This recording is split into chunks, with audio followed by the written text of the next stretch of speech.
Alright, so after popular demand, this video will be about pricing. I've tried many different strategies when it comes to pricing, and today I'll break down what's worked the best for me recently. We'll tackle break-even pricing, profit pricing, how to organize this easily in Etsy, how to change prices effectively using Vela, and why it's super important to keep your native currency within your store. Let's get into it. Alright, so pricing is actually the biggest lever that we can pull to getting rank on our listings.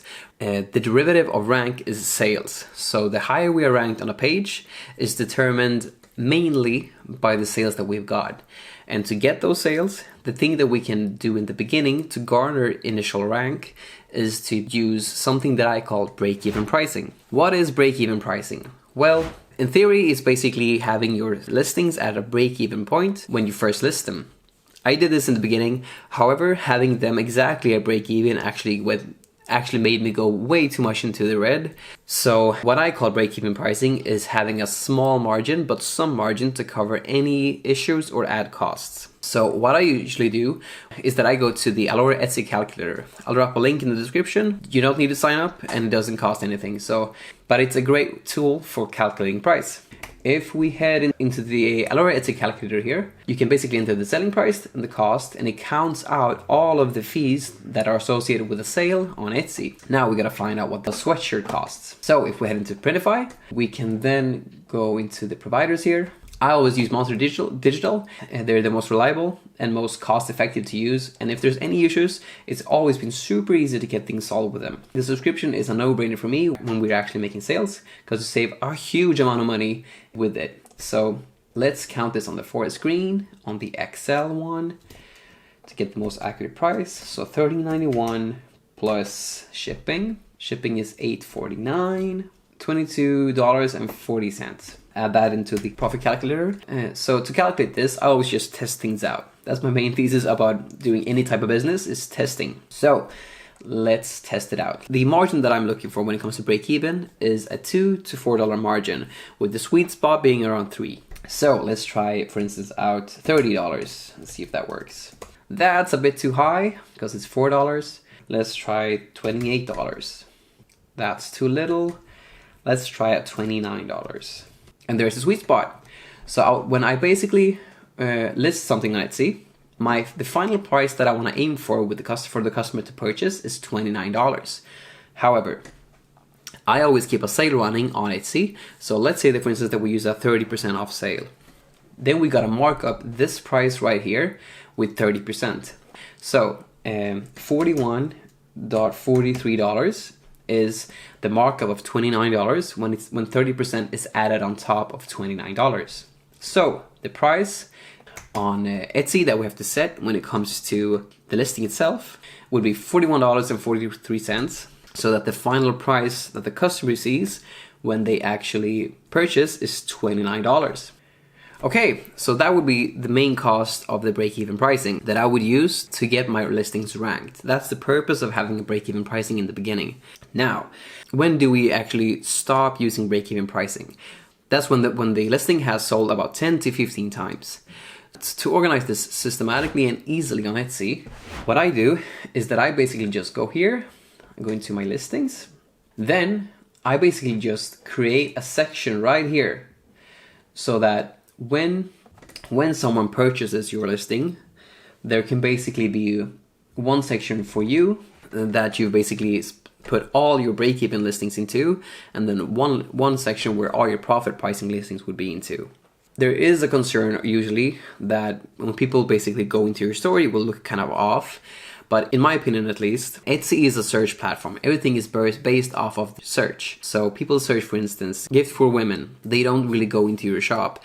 So no one will really be affected you using a section only for you. So I would highly recommend just having a section that's mainly for either profit pricing listings or break-even listings. Because then, if you would basically go into a break-even section, you can look at all of your listings here. And you can see from a glance which of these listings have achieved the target, which is 10 to 15 sales. There's also another great way to check this, and that's by going into the listing. I use Everbee for this. I have an affiliate link in the description if you want to use it. I get paid a small commission when you use my affiliate links. So if you want to help out my new little channel, I definitely appreciate that. But you use Everbee, you click Analyze Listing. Depending on how much sales it's actually gotten, the visibility score will change. So when it has either achieved a 50% visibility score or it has sold 10 to 15 times, that's when I mark up the price to profit pricing. Now, what is profit pricing? Well, profit pricing basically is the price that I use when the listing has achieved rank and I want it to stay there. What I basically always want to aim for is 30 to 40% margin. So if we go back into the Etsy calculator on Alora, we want to find a 30 to 40% margin, and it's usually around $10 profit. So let's try $34. Too little. Let's try $36. A bit too little still, almost $10. Let's try $37. Okay, so $37 would basically be the price that I would go for when a sweatshirt has achieved its profit pricing. I would basically mark up the price to $37 once it has achieved either 10 to 15 sales or a 50% visibility rank on Everbee. Now, to actually change prices in practice is really hard in my opinion on Etsy, but there's a simpler way to do it, and that's by using a software called Vela. There's also an affiliate link in the description if you want to use it. You'll get a 1-week free trial if you use that link. But if we head into Vela here, there's a feature here called profiles. What that basically is a template of variations that you can then apply to listings on Etsy.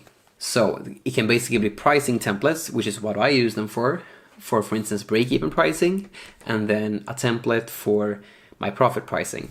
So to use this in practice, I can basically go into listing here. Then I can just click this button right here. And then it will basically create a profile based on a listing that you already have. This is an important part, so I would definitely recommend to do it this way. I'll get into why later, but let's call this one break-even pricing test. All right, let's head into the profiles. It's a variation profile, and here it is. So we can now basically edit all of the prices here to either our break-even pricing or a profit pricing, and then just save it as a template. Now, whenever a listing has actually achieved its target, we can just apply this to the listing itself. So if we basically head into this one, for instance, into all the listings, then we can just search. Let's just search for sweatshirts. And then we would pick out the listing that we want to apply the profile to. So let's say that we have one that has achieved the breaking point, which is 10 to 15 sales or 50% visibility rank on Everbee. We go into the listing, we scroll down to variations right here. Now, then we choose profile, and then we choose the profile that we just created, which is the break-even pricing test. We do that. And one other thing that I always do, which is important, is to scroll down even further to change the section. So we change the section right here to the section that's now profit pricing. This is to organize these things easily in Etsy, so we know which one is which. Come on! If you hear my cat, that's my cat in the background. She really wants some attention, but okay. So in practice, that's basically how we use it. Now, a big caveat to this that's important to know is that if we use a template that doesn't have the exact same names on the variations in the listing. So let's say, for instance, that we have renamed the color on a template because we think it sounds better, or maybe we add a color or we deduct a color from the template and it doesn't match exactly as it does on Etsy, then Vela will actually erase all your SKUs, and what that basically means is that the sync between Etsy and Printify will be off. To summarize, so quantity, for instance, or price, those are the things that we can change, but if any of the actual variation that people can choose, if those changes, Vela actually erases the whole thing on Etsy and applies all the variations that you have in your template, which means that your SKUs will be erased. So just keep that in mind. I'm a big believer in testing and testing and testing, so I wouldn't be afraid to use it. I've erased my SKUs a ton of times and I just resync them later. You can do that easily when you have an order on Printify. you can just go here into other orders. And then when you sync the order, you basically choose the template that you want and the size and the color. And then you just click this box, automatically import orders with this product variant. This makes it super easy to resync orders, because then this exact, for instance, size and color will be synced to the listing on Etsy. You won't have them all synced, but that specific size with a specific color will be synced to the right template on Printify. So that's a super easy way to resync orders. Now, another thing that's super important to know is that it's really important to keep your store currency set to our native currency in the country that we live in. I, for instance, live in Sweden, so I have my store currency set to Swedish kroner. And it's important to note that when the customer actually views your listings on Etsy, they see it in the currency that they live in. So if they live in the US, they see my listings in US dollars. I see the listings that I see on Etsy in kroner, which is my native currency. And I've always kept it with my own currency. However, I do know that there is a possibility that you can actually incur conversion fees if you have your store set to another currency than the one that you live in. I haven't experienced this myself since I only have used my own native currency within Etsy. The thinking behind that is that when you basically sell something in another currency, then when they have to pay it out to you, they have to convert it to the native currency that is within your bank. And that is usually at a cost. I'm not sure if it is like that, but I would highly recommend to just keep your native currency within Etsy. That's worked the best for me. There's no conversion fees on my end, so I would definitely recommend that. Now, a little bonus tip. So if you don't want to use Vela, there is a way to change prices in bulk on Etsy. If you go into your listings, you can, for instance, choose these two. You can go to editing options and you can just bulk edit these. I don't really find that this way of changing the prices is easy, because you can basically increase it by a certain amount or by a percentage. So a certain percentage or a specific amount. But when it comes to, like, for instance, 2XLs in sweatshirts compared to the XLs in sweatshirts, they cost differently. So the increase is usually not the same across the board. However, I do want to say that there is an option to do this within Etsy if you don't want to pay for it on Vela. You have a 1-week free trial with my link in Vela, but after that it costs. So if you want to do it this way, you can do it too. Alright, we just went through the nitty-gritty of pricing.